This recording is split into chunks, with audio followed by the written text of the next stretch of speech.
Number 2 کنکریاں مارنا جو ہے کتاب میں لکھا ہے مغرب بعد مکروہ ہے، لیکن اس زمانے میں کسی کے لیے مکروہ نہیں ہے۔ تندرست سے تندرست ایک مفتی کانپور کے میں نے سمجھایا مت جاؤ بہت مجمع ہے، کہنے لگے نحن رجال وہم رجال، میں بھی مرد ہوں وہ بھی مرد ہیں۔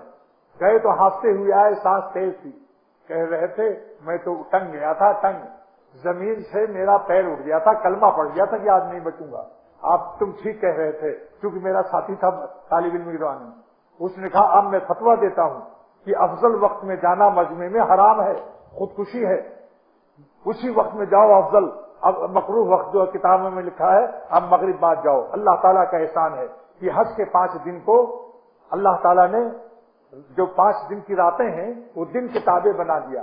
جیسے آج ایک تاریخ ہے، مغرب کے وقت میں یہ تاریخ بدل جائے گی، یعنی آج مثلا 10 ہے تو آج سورج ڈوبنے کے بعد 11 شروع ہو جائے گی، لیکن حج کے جو 5 دن ہیں 10 تاریخ کی جو کنکری ہوگی وہ رات بھی 10 سمجھی جائے گی۔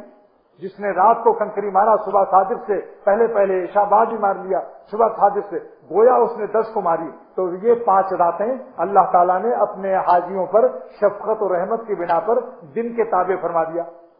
جس نے رات کو کنکری ماری اس نے 10 کی ماری، جس نے 11 کا دن سورج ڈوب گیا رات کو۔ اس لیے کہتا ہوں مجمع میں گھس کر اپنی جان کو مصیبت میں مت ڈالو۔